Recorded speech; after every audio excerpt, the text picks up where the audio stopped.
players out there. You're welcome once again to Sports Orbit with you from Leadership TV.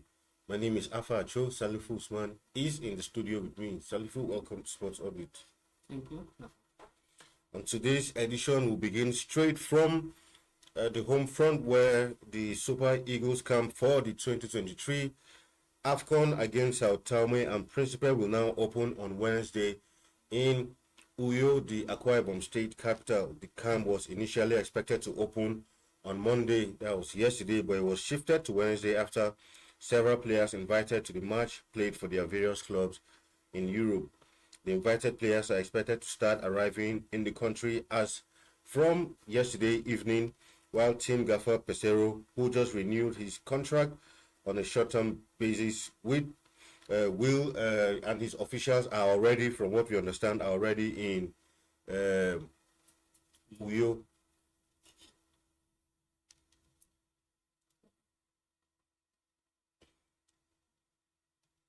So, Salifu, of course, the camp was supposed to open yesterday, but of course, a lot of these players, just like it rightly read there, were in action over the weekend. So, it would have been very impossible for many of them to arrive yesterday, of course, due to flights, logistics, and all of that. So, I think it only made sense that the camp opened. But except if maybe there are some home base there, they would have been there already. But the camp will open tomorrow in Uyo ahead of that encounter. Well, tomorrow is Wednesday. They'll have probably for 3 days training. Yeah. If they responded and return to camp tomorrow, they have to training on Thursday, Friday. And Saturday before the game on Sunday. It is. But the most important thing that I don't think that, to me, in my view, what is most important is like we are beginning to feel reluctant and take it this game more likely, knowing that we are qualified already. That's what we are beginning to see. But if it is a very crucial match and it is very important that our it's an important match that we all depend to get the result, depending to qualify for the AFCON. I don't think playing at Sunday and Saturday should not be enough for you to move to travel. If you really want to travel, you play on Saturday, you have Sunday, and most of them play on Saturday, except very few of them that were action on Sunday. Even most of them play their match on Saturday. The offer have come to me yesterday. Yesterday was a good time for them to return to camp. They are not asking you to return. All it was just to return to camp yesterday. Maybe by the 26th morning, quick and have a sizable players to begin to comment the training. Well, tomorrow is not yet bad. They still have at least approximately 3 days to train and to prepare for the session. But most important, I begin to feel that we are beginning to take this match lightly, knowing that it's not crucial. Crucial, yeah. Very well, and I agree with you completely, and that's why, like we had discussed yesterday, I mean, this match left to me, you would have given a lot of untested players, maybe a lot of home base, because you can't tell me that in the MPFL, for instance, you can't find at least 11 players, or even if it's 7 players, 6-7 players who should have been given a chance to represent their country in this kind of matches. Yeah, just like we did. Yes, you are right. It have been a good. To me, this is an opportunity just to it away. Pesero, in my view, have lost this opportunity. It's a good opportunity for him to test home players and at the same time test some of the foreign-based players that have not the opportunity to give them a chance to before. There's something wrong if completely the 23 players have a new set of 23 players. Probably just invited two or more regular faces to be part of the team. You have to give to guide them. It's not out of place if he invited the entire team using this match to play all new players that have never been played before. So to give you a clip of what is likely if I have a problem here, I have this person to rely on. It may not necessarily bring those teams to be part of the team, but as a backup, in case we have a problem in the near future with your regular player, you know that you have somebody who have shown what it can do before to bring them up. But Pesero have thrown it away, and let's see how it's going to be. Because like now, I don't see player like Osimhen, player like Hina, I don't think they will attach much importance. And even I bet you, even the Wednesday. before you see these players started coming, maybe on Thursday. I agree with you completely. Anyway, still on some other Super Eagles news, of course, the NFF has given head coach Jose Peseiro a target of reaching the semi-final of the 2024 AFCON. Peseiro and the NFF on Sunday agreed to an extension of the contract and entrusted with the task of guiding the team at least to the semi-finals of the competition. Well, if you ask me, I think fair enough, not just round of 16, but I think semi-final, in my opinion, that's a good enough target to give to, because I mean, that's reaching, once you get to the semi-final, at least you are sure of being among the top 4 teams in the competition, and who knows, you might end up winners. But at least NFF is saying this time around, initially his contract was qualifiers for the AFCON. Now that we've renewed your contract, is take us to the semi-final of the AFCON. Well, that is for me, in my own view. To me, I see that as well, how do I describe it, as lack of self-defeat. As I see, because we are talking about African Cup of Nations, we are not talking about World Cup. Yeah. We are talking of a competition within the African teams. And within the African team, if we, by our own estimations, we can't go beyond the semi-final. That's already self-defeat. We have already considered we can't perform that. We have said once we lose the semi-final, we have achieved the highest. We are talking of 18 Super Eagles that have played in the semi-final of African Cup of Nations more than 10 times. We have won this competition. We have won this competition 6 times. We have finished as a runner-up almost 3 or 4 times. We have finished as the second runner-up winning the bronze more than 6 times. So, and you're not saying getting to the semi-final should be the biggest achievement. To me, no, absolutely, I disagree with the NFF in this. And that is the kind of thing that always put us in struggling to get what we want. And by the end of the day now, no matter how a Peseiro would wobbling whatever he do and wobble and get to the semi-final, he says, I have to meet my target. Why are we going to the Africa Cup of Nations now and say, okay, the best we want you to reach is the semi-final? Why not win the competition? Not even reaching the final. Go there and win the competition. To me, that's the target to begin to giving to the coach. We are talking of Africa Cup of Nations. We are not talking of the World Cup. Exactly. In a team that are competing in Africa, and we are seeing ourselves that we can't perform, that our best, the best we can go is to reach the semi-final. To me, that's self-defeat. We already ruled ourselves completely that we can't win the forthcoming Africa Cup of Nations by giving the coach the target that just reach the semi-final. All right. It's unfortunate. Yeah, we'll see how that pans out. Anyway, to some other football matters now. Of course, according to President of the Nigerian Referees Association, Sani Zubair, he has indicated plans to introduce video assistant referees, what is commonly called VAR, in the Nigerian Professional Football League starting from the 2023-2024 season.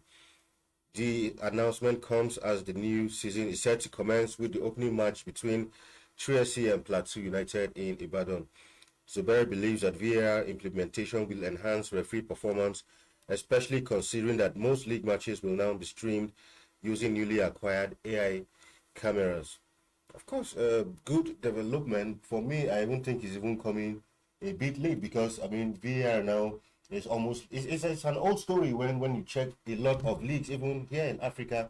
But like they say, better late than never. But one will begin to question, once this news broke out, even on social media, trust Nigerians. Nigerians were like, when VAR comes to Nigeria, because even England up till now are still struggling to get VAR right, because there are some decisions that even after consulting VAR, you see that fans are still not satisfied, so they even feel there is something wrong with the VAR. So bringing it to Nigeria, not like I'm saying we are not good with it, but I mean, do you think it will completely eliminate all the issues we have with bad refereeing in our league? No, the answer is no. If the VR have not eliminated bad referee from the World Cup, they are still eliminated from the most attractive and the most lucrative league in the world, the Premier League. And just like say, after the VR reduction, it's still not even the fans, you still the actors. Of course, the coach and the players still grumbling about the decision. But in our own case, when I see this one, I just like it. Are we talking about the beer? Beer is not the. I know you're just using phone to do beer. No, at all. It's a whole technology. You need a whole lot of gadgets and all of that. And at the same time, you're talking of a country in that will have a culture of epidemic power. Yes. Don't have electricity. Yeah. Are we going to go with I pass my neighbor to just put it I pass my neighbor by this side? And for you to get the beer right, even in the Premier League, we're just arguing that we are still arguing that even that people are not still contented. Not just one camera, there's still all the necessary camera getting everywhere. Yeah. And you are talking of having the beer in Nigeria that we have an electricity problem, and I don't know. I'm yet to see the magic that the Sani Juberu and his team are going to do. Just like you say, not that it's a new thing, it's not a new technology. It's a technology that has come to either you accept the decision by beer, but it has become the part of football. Exactly. So anywhere you see football being played now without a beer, it clearly shows that that is an amateur league or is a league that is not worthy of a standard. And at the same time, it is also good that even in African, most of African culture has also introduced this beer into that. In the CAF Champions, in the CAF competition, all this beer has also been done. We have the team going to participate in this competition. But it's even just as it's also coming. It's even coming. But are we really ready? We have the technology. We have the manpower. We have all the facilities to introduce this into our system. To me, I'm yet to see where we have that system because most of the stadium we have in this country they are not able power. Exactly. You don't have power. So how are you going to manage it? Are you going just like we normally do where you have to have a wedding? You just carry I pass my neighbor's mother, you put on aside and put two bubble light and is that what the way you want to introduce the beer to the league? Well, absolutely except if it happens. If it happens and it succeeds, to me I'll see as one of the miracles in the world. Yeah, I mean, absolutely. I mean, like you mentioned that one part. Don't forget that even in those advanced countries, when this technology came, they had to do a whole lot of trainings for the personnel who will man this thing. So, and, getting all these equipments, another issue of funding now comes. Will the ministry be able to release funds? Hope there won't be excuses of, we don't have enough funds to do all of this. So, like, I mean, it's not the ministry affair, it's the NPFL affair. No, I agreed. But you know how sometimes when push comes to shove, the federation once in a while still runs to the ministry or to the federal government for support. Okay, at the moment, that was also increased the number of officiates. Yeah. At the moment, in every match, we have central referee, assistant referee, and the reserve referee, and then the match commissioner, and then the match assessor. Approximately almost 6 referee or 6 officials. In that it's really there now. In that the BR assistant, BR this. That will almost at least almost another 3 officials, and then you need people who man the facilities and who man the equipment. Ultimately, that will increase the budget. And we are still struggling. Not the thanks to Legbele and the team that have come into as IMC now metaphors into the board. That we didn't hear any complaint of mass indemnity to the referee last season. But even the season before the Legbele and his team come on board, the indemnity owned the player, owned the referee are still ungranted today. So we should say with Diko and his team has gone away without that. They are still ungranted. So we are increasing the budget, increasing more officials. That will put more budget and put more burden into the league. And we are yet, but just like say, I repeat again, if it happen and we succeed, it will be one of the biggest miracles of the world. Exactly. All right, we'll go on a quick break, and when we return, Sport Orbit continues. Don't go nowhere.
welcome back from that break. It's still Sports Orbit. Now to some basketball news where the NBBF has explained the Tigers' road to the 2024 Olympics. Of course, Nigeria's senior women's team, the Tigers, have already qualified for the FIBA Olympic qualifying tournament.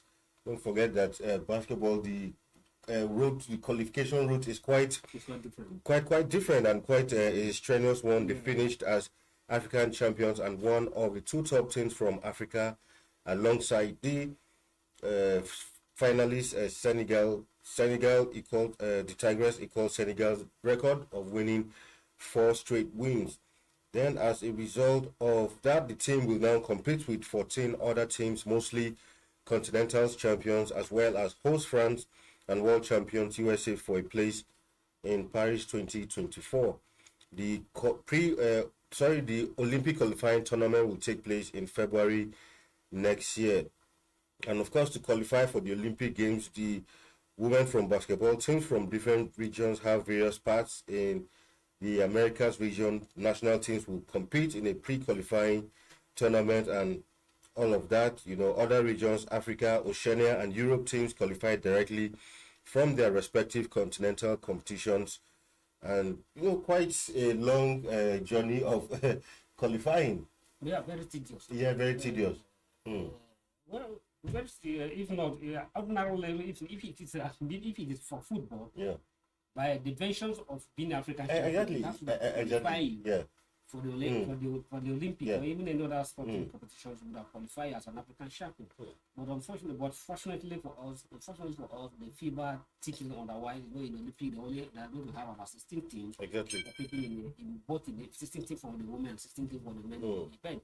And 16 teams, to produce a 16 teams from across the globe, you need to be very comprehensive and very serious on the show for the basketball team. 4 years ago, we were very lucky to have both the Tigers and the Tigers, only 2 of them in the Olympic and at the new Olympic. But this time around, the Tigers, the Tigers, they are already off. They are already off. The only hope now is the Tigers to make it in the World Cup. But it's going to be a very tough one for the Tigers. Despite being as much as the African champion, they are going to meet the champion from other continents, other continents to come together in France and then to fight for the slot.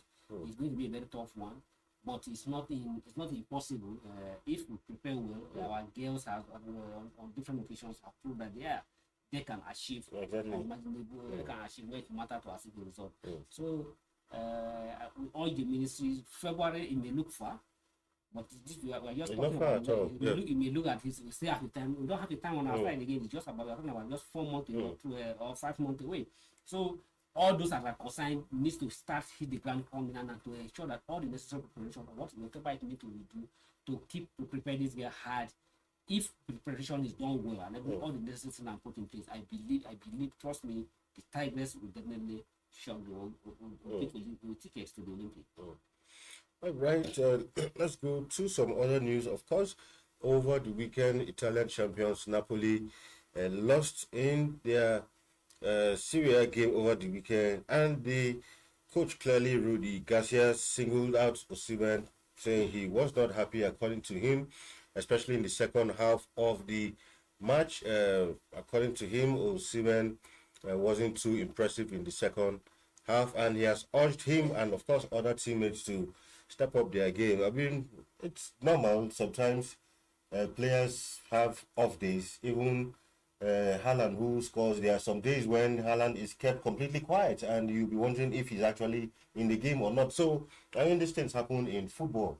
Yeah, it's happening in football. And at the same time, if your players also kept quiet on the pitch, it's also, you as a coach also feel that we are part of the problem. Because just like he admitted that yes, in the second half he was the interventor in issue and performed very well. And don't forget that you are playing against an opponent who don't want you to score against them.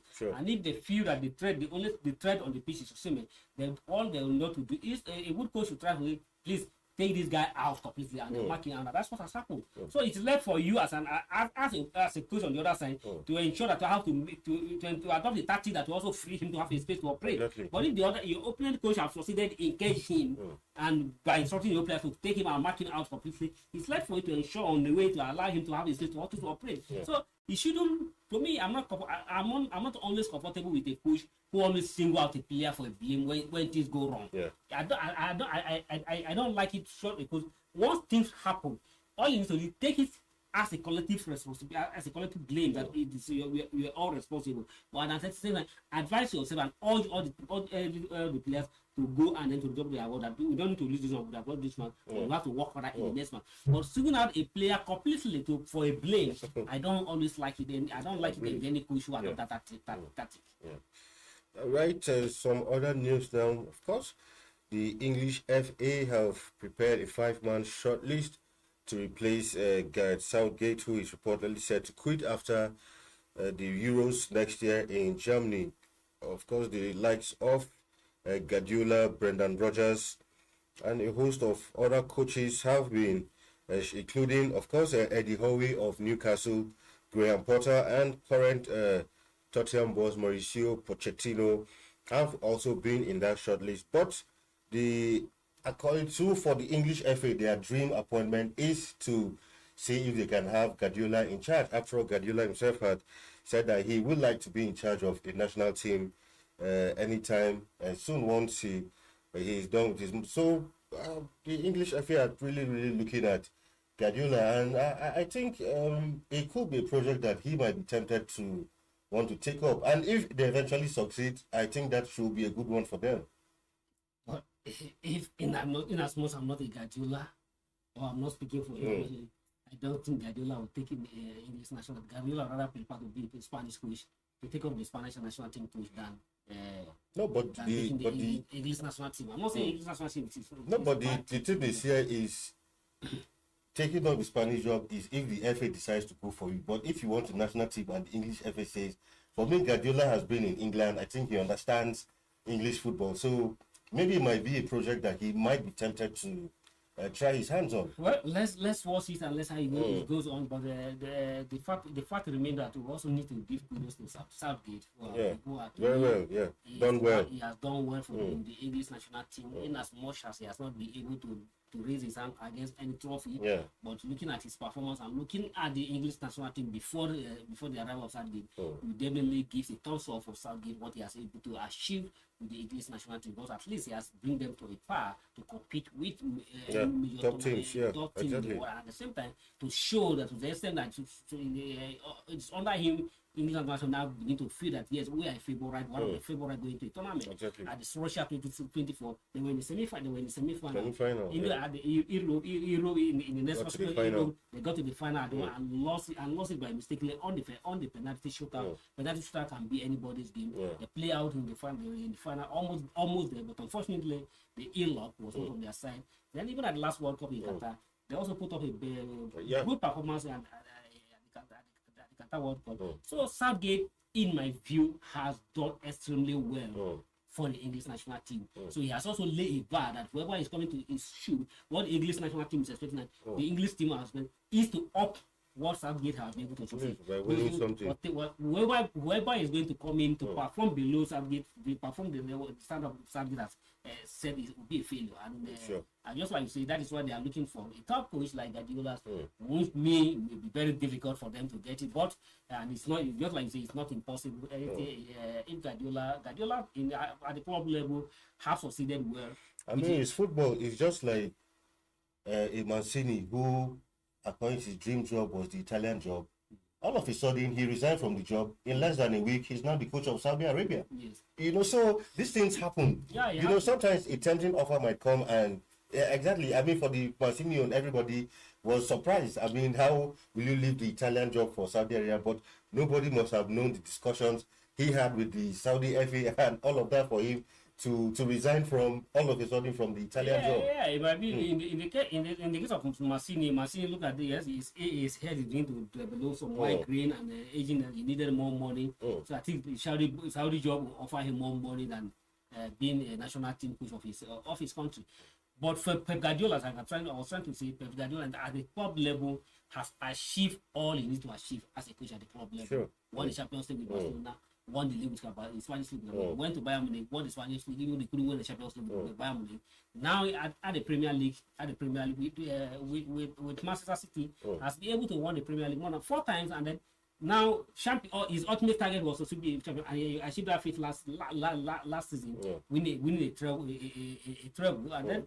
To me, he had nothing to prove again at the club level. So his main target now, and the only way he can claim to be a World Cup coach or win a World Cup is to be a national team. Sure, exactly. The only way he can win Europe Cup is to be a national team coach. So he may ultimately, just like you say, may be his dream to coach a national team, so that he can also go a step further in his career and win everything at the club level at the national team and also succeed as a success. So, but let's see if the English will get him. Good luck, but I feel really he would like to go to. He'll be definitely interested in the Spanish national team than the English national team.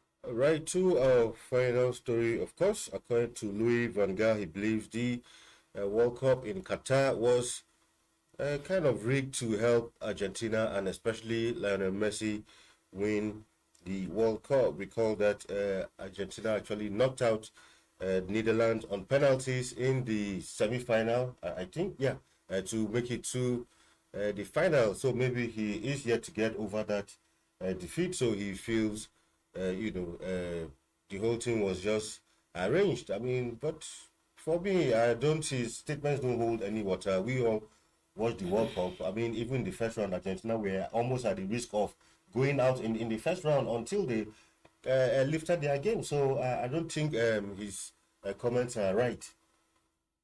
Yeah, I agree with you, but this story has refused to die down. It's not the only one that have made these allegations. Some other prominent players also made this allegation that the World Cup was planned towards the football Messi. But I still, just like I said, I still told the line you have told that if it was linked to football Messi, we from my own point of view. I'm not an expert, I'm not a footballer, I'm not a coach, because I don't even know if you tell me the footballer, but all what I saw on the pitch is the action on the pitch, and I don't see how it was rigged. Yeah, because exactly. Based on what I see. Because if you're saying that, it means he should be held responsible because you played against Argentina. Are you now saying you purposely lost the match? No, exactly. Well, that's another argument to it. Because watching the final against France, Messi Argentina almost lose the match. Of course. Argentina, it appears Argentina have already won the cup, but when they at the 9 minutes, it turned another way, and then the greatest surprise of everybody, France level up the match target to the extra time. The other time, Messi scored, France also equalized again. So it was as if it was planned, I think they could have been, with all those times when France have advantage, Argentina have advantage, they would have all knew how to frustrate the France, not to get closer to where they go. France almost get there, but France lost it by just a whisker and by ill luck. Messi and his team were just lucky to win the World Cup at the final. And just like even at the group stage, they were on the verge of getting out of the competition. Yes. So I mean, well, these things happen in football. Sometimes when you don't win, you attribute it to some. You call it a bitter loss. Exactly. All right. That's that on today's edition of Sports Orbit. Tomorrow we'll be back again for our midweek edition of the program. Salifu, thank you for being in the studio once again. Thank you, Alpha. All right, until we come your way tomorrow again, do join us 4 p.m. My name is Afa Acho, and it's bye for now.